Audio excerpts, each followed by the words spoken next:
ಪ್ರೀತಿಲಿ ಎಷ್ಟೇ ನೋವು ಮಾಡಿದ್ರು ಕೂಡ ಎಮೋಷನಲಿ ಥಿಂಕ್ ಮಾಡಬೇಡಿ, ಆ ಎಮೋಷನ್ಸ್ ಅನ್ನ ಕಂಟ್ರೋಲ್ ಮಾಡಿ ಅಂತ ಹೇಳಿದ್ದೆ ಲಾಸ್ಟ್ ವಿಡಿಯೋದಲ್ಲಿ. ಯಾರೋ ಒಬ್ರು ನನಗೆ ಕಮೆಂಟ್ ಕೂಡ ಹಾಕಿದ್ರು, ಸೊ ಎಮೋಷನ್ಸ್ ಕಂಟ್ರೋಲ್ ಮಾಡಕ್ ಏನ್ ಮಾಡ್ಬೇಕು ಅದನ್ನ ವಿಡಿಯೋ ಮಾಡಿ ಅಂತ ಹೇಳಿದ್ರು. ಸೊ ಇವತ್ತಿನ ವಿಡಿಯೋದಲ್ಲಿ ಆ ಎಮೋಷನ್ ಹೇಗೆ ಕಂಟ್ರೋಲ್ ಮಾಡಬಹುದು, ಸೊ ಏನ್ ಮಾಡ್ಬೋದು ಪ್ರಾಕ್ಟಿಕಲ್ ಆಗಿ ನಾವು ನೋಡೋಣ ಇವತ್ತಿನ ವಿಡಿಯೋದಲ್ಲಿ. ಫಸ್ಟ್ ಟೈಮ್ ಚಾನಲ್ ನೋಡ್ತಾ ಇದ್ರೆ ಸಬ್ಸ್ಕ್ರೈಬ್ ಮಾಡಿ ಸಪೋರ್ಟ್ ಮಾಡಿ, ನಿಮ್ಮ ಸಪೋರ್ಟ್ ಬೇಕಾಗಿದೆ. ಆದಷ್ಟು ಬೇಗ 50K ಆಗ್ಲಿ, ಹಾಫ್ ಸೆಂಚುರಿ ಆಗ್ಲಿ ಅಂತ ಹೇಳ್ತಾ, ಅಂಡ್ ಕೌನ್ಸಿಲಿಂಗ್ ಬೇಕು ಅಂದ್ರೆ ಸ್ಕ್ರೀನ್ ಮೇಲೆ ನಂಬರ್ ಹಾಕಿರ್ತೇನೆ, ಕಾಂಟ್ಯಾಕ್ಟ್ ಮಾಡಬಹುದು. ಫೀಸ್ ಇರುತ್ತೆ, ಫ್ರೀ ಇರಲ್ಲ. ಸೊ ಹೆಚ್ಚಿನ ಮಾಹಿತಿಗಾಗಿ ನಂಬರ್ಗೆ ಟೆಕ್ಸ್ಟ್ ಮಾಡಬಹುದು, ವಾಟ್ಸ್ಆಪ್ ಅಲ್ಲಿ ಆರ್ ಕಾಲ್ ಕೂಡ ಮಾಡಬಹುದು. ವಿಡಿಯೋ ಕೊನೆ ತನಕ ನೋಡಿ, ಏನ್ ಅನ್ಸುತ್ತೆ ಆಮೇಲೆ ಕಮೆಂಟ್ ಸೆಕ್ಷನ್ ಅಲ್ಲಿ ಹೇಳಿ. ಫಸ್ಟ್ ಪಾಯಿಂಟ್, ನಿಮ್ಗೆ ನೋಡಿ ಕಣ್ಣೀರು, ದುಃಖ, ಈ ಒಬ್ಬಂಟಿತನ ಇದು ಬರ್ತಾ ಇದೆ ತುಂಬಾನೇ. ಯಾರೋ ನಿಮ್ಮನ್ನ ಬಿಟ್ಟು ಹೋದಾಗ ಅಥವಾ ನಿಮ್ಗೆ ಮೋಸ ಆದಾಗ, ಬ್ರೇಕಪ್ ಆದಾಗ, ಸೊ ಈ ಟೈಮಲ್ಲಿ ಏನ್ ಮಾಡ್ಬೇಕು, ವೆರಿ ಇಂಪಾರ್ಟೆಂಟ್. ಏನ್ ನಿಮ್ಗೆ ಎಮೋಷನ್ಸ್ ಬರ್ತಾ ಇರತ್ತಲ್ವಾ, ಆ ಎಮೋಷನ್ಸ್ ರಿಯಾಲಿಟಿ ಅಲ್ಲ. ಇದನ್ನ ಫಸ್ಟ್ ಕ್ಲಿಯರ್ ಆಗಿ ತಿಳ್ಕೊಳ್ಳಿ. ಅದು ರಿಯಾಲಿಟಿ ಅಲ್ಲ ಆಕ್ಚುಲಿ. ಅಂದ್ರೆ ಟೆಂಪ್ರರಿ ಫೀಲಿಂಗ್ ಅಷ್ಟೇ ಅದು. ನಿಮ್ಗೆ 101% ಒಂಥರ ವೇವ್ಸ್ ಇದ್ದ ಹಾಗೆ, ಹೋಗುತ್ತೆ ಅಂಡ್ ಬರುತ್ತೆ. ಕರೆಕ್ಟ್. ಅಂದ್ರೆ ಎಕ್ಸಾಂಪಲ್, ನಾವು ಚೆನ್ನಾಗಿದ್ದಾಗ ನಗ್ತಿರ್ತೀವಿ, ಸ್ವಲ್ಪ ಒಂಚೂರು ಆಚೆ ಈಚೆ ಆದಾಗ ಕೊರಗ್ತೀವಿ. ಅಂದ್ರೆ ಅದು ಪರ್ಮನೆಂಟ್ ಅಲ್ಲ ಅಂತ ಅರ್ಥ. ಹೋಗ್ತಾ ಇರತ್ತೆ, ಬರ್ತಾ ಇರತ್ತೆ. ಕರೆಕ್ಟ್. ಅಂದ್ರೆ ಎಮೋಷನ್ಸ್ ನಮಗೆ ಏನು ಬರುತ್ತೆ, ಮನುಷ್ಯ ತುಂಬಾ ಜೊತೆಗೆ ಖುಷಿಯಾಗಿದ್ದಾಗ ಚೆನ್ನಾಗಿರ್ತೀವಿ, ಅವಾಗ ನಗ್ತಾ ಇರ್ತೀವಿ, ಬಿಟ್ಟು ಹೋದಾಗ ಅಳ್ತಾ ಇರ್ತೀವಿ, ದುಃಖದಲ್ಲಿ ಇರ್ತೀವಿ. ಇಲ್ಲಿ ಒಂದು ಕ್ಲಾರಿಟಿ ಸಿಕ್ತು, ಏನಂದ್ರೆ ಎಮೋಷನ್ ಅನ್ನೋದು ಪರ್ಮನೆಂಟ್ ಅಲ್ಲ. ಇದೊಂದು ಕ್ಲಾರಿಟಿ ಸಿಕ್ತು. ಹಾಗಿದ್ಮೇಲೆ ಏನ್ ಮಾಡ್ಬೋದು? ಸೊ ಹಾಗಿದ್ಮೇಲೆ ಅವ್ರ ನೆನಪುಗಳು ಬರುತ್ತಲ್ಲ ಸರ್, ಏನ್ ಮಾಡ್ಬೋದು? 100%. ಇಲ್ಲಿ ಸೆಕೆಂಡ್ ಪಾಯಿಂಟ್ಗೆ ಹೋಗೋಣ. ಲೈಫ್ ನ ಪ್ರಾಕ್ಟಿಕಲ್ ಆಗಿ ಫಸ್ಟ್ ಅಂಡರ್ಸ್ಟ್ಯಾಂಡ್ ಮಾಡ್ಕೊಳ್ಳೋಣ. ಬದುಕು ಏನ್ ಹೇಳುತ್ತೆ ನಮ್ಗೆ? ಕರೆಕ್ಟ್. ಎಮೋಷನ್ಸ್ ಅಂತೂ ಬರ್ತಾ ಇದೆ ನಮ್ಗೆ, ಬಟ್ ಅದು ಟೆಂಪ್ರವರ್ಲಿ, ಪರ್ಮನೆಂಟ್ ಅಂತೂ ಅಲ್ಲ ಅಂತ ಗೊತ್ತಾಯ್ತು. ಕರೆಕ್ಟ್. ವೇವ್ ತರ ಬರುತ್ತೆ, ಹೋಗುತ್ತೆ. ಸೊ ಬದುಕೇನು ಇನ್ ತಿಳ್ಕೊಳ್ಳೋಣ. ನೋಡಿ, ಬದುಕು ಅನ್ನೋಂತ ಹೆಂಗಿದೆ ಅಂತ ಹೇಳಿದ್ರೆ, ಎಷ್ಟೋ ಜನ ಅನ್ಕೊಳ್ತಾರೆ ನಮ್ಗೆ ಸಾವು ಬರಬಾರ್ದು, ಅದು ಸಾಧ್ಯನಾ? ವಯಸ್ಸಾಗಬಾರ್ದು, ಅದು ಸಾಧ್ಯನಾ? ಸ್ನೇಹ ಸಂಬಂಧಗಳು ಹಾಳಾಗಬಾರ್ದು, ಅದು ಸಾಧ್ಯ ಇದೆಯಾ? ಅಂದ್ರೆ ಏನು ಆಗ್ಬಾರ್ದು ಅದು ಆಗ್ಬೇಕು ಅಂತ ನಾವು ಬಯಸ್ತಾ ಇದೀವಿ.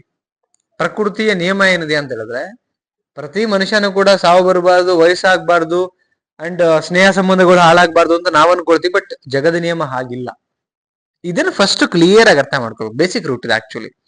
ಆವಾಗ ಮೂವ್ ಆನ್ ಆಗೋದು, ಅಂದ್ರೆ ಎಲ್ಲಿ ತನಕ ಇರ್ತೀವಿ ಅಲ್ಲಿ ತನಕ ಮೂವ್ ಆನ್ ಆಗ್ಬೇಕಾಗಿರೋದು, ಇದು ಸಹಜವಾಗಿರ್ತಕ್ಕಂಥ ಒಂದು ನಿಯಮ. ಭಗವಂತ ಕೊಟ್ಟಿರೋದು, ಪ್ರಕೃತಿ ಕೊಟ್ಟಿರೋ, ಪ್ರಕೃತಿ ಮೀನ್ಸ್ ಭಗವಂತನೇ. ಸೊ ಇದನ್ನ ಅರ್ಥ ಮಾಡ್ಕೋಬೇಕಾಗತ್ತೆ. ಯಾರೋ ಎಲ್ಲಿ ತನಕ ಇರ್ತಾರಲ್ಲ ಅಲ್ಲಿ ತನಕ ಮಾತ್ರ ನಮ್ಗೆ ಯೋಚನೆ ಇರ್ಬೇಕು. ಅಲ್ಲಿಂದ ಮುಂದೆ ಹಂಗಂತೇಳಿ ಅವ್ರದ್ದು ಯೋಚನೆ ಮಾಡಿ ನೀವು ಅಳಬಾರ್ದು, ದುಃಖ ಪಡಬಾರ್ದು. ಎಷ್ಟೇ ಹತ್ರು, ಎಷ್ಟೇ ದುಃಖ ಪಟ್ಟರು ಕೂಡ ಅದರಿಂದ ಪ್ರಯೋಜನ ಏನಿದೆ? ನಾವೇನ್ ಪರ್ಮನೆಂಟ್ ಆಗಿ ಉಳಿತೀವಾ? ಇದನ್ನ ಕ್ಲಿಯರ್ ಆಗಿ ಯೋಚನೆ ಮಾಡಿ ನೀವು ಅದ್ರ ಡೀಪ್ ಆಗಿ ಅರ್ಥ ಮಾಡ್ಕೊಳಕ್ ಶುರು ಮಾಡಿದವ್ರಿಗೆ ಮಾತ್ರ ಈ ಎಮೋಷನ್ಸ್ ಇಂದ ಆಚೆ ಬರೋಕ್ ಸಾಧ್ಯ. ಅದನ್ನೇ ನೆಪವಾಗಿ ಇಟ್ಕೊಂಡಿದ್ದಾಗ, ಈಗ ನೀವ್ ಹೇಳ್ತೀರಿ ನಮಗ್ ಬ್ರೇಕಪ್ ಆಯ್ತು, ಅದಾಯ್ತು, ಇದಾಯ್ತು. ಹಂಗೆ ನೋಡೋಣ, ಜಸ್ಟ್ ಒಂದು ಥಾಟ್ ನನಗೆ ಬರುವಂತದ್ದು. ಬ್ರೇಕಪ್ ಏನೋ ಆಗೋಯ್ತು, ಕರೆಕ್ಟ್. ಓಕೆ. ಈಗ ನಿಮಗ್ ಬುದ್ಧಿ ಇದೆ ಅಂದ್ಮೇಲೆ, ಬ್ರೇಕಪ್ ನಮ್ಮನ್ನ ಬಿಟ್ಟು ಹೋದಂತ ವ್ಯಕ್ತಿ, ಅವನ ಪ್ರೀತಿ ಸುಳ್ಳು ನಿಜ ಸೆಕೆಂಡ್ ವಿಚಾರ, ಅವನಲ್ಲಿ ಚೆನ್ನಾಗಿರ್ಬೇಕಾದ್ರೆ ನಿಮಗ್ ಬುದ್ಧಿ ಇದೆಯಲ್ಲ, ನೀವ್ ಯಾಕೆ ಅವನ್ ಅಳ್ತಾ ಕೊರಗ್ತಾ ಕೂತಿದ್ದೀರಾ? ನನ್ನ ಪಾಯಿಂಟ್ ಇದೇನೆ. ಅವನಲ್ಲಿ ಬಂದು ನಿಮ್ಗೇನು ಆಪ್ಷನ್ಸ್ ಇಲ್ವಾ? ಅಥವಾ ನಿಮ್ಗೆ ಬದುಕೋದ್ ಗೊತ್ತಿಲ್ವಾ?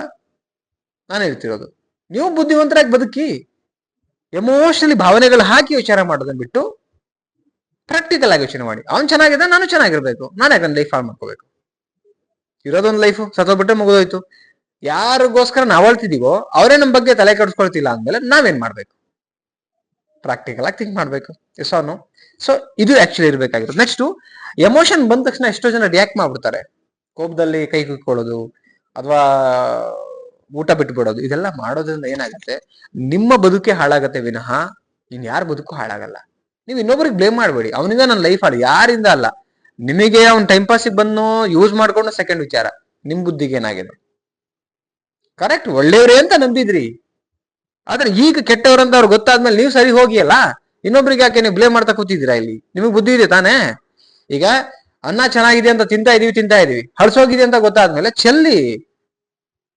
ಆರೋಗ್ಯ ಹಾಳಾಗತ್ತದ್ಮೇಲೆ ಹಳ್ಸೋಗಿದೆ ಅಂತ ಗೊತ್ತಿದ್ಮೇಲೂ ತಿಂತಾ ಇದೀವಿ ಅಂತ ಹೇಳಿದ್ರೆ ಮುಟ್ಟಾಡ್ರು ನನ್ನ ಪ್ರಕಾರ.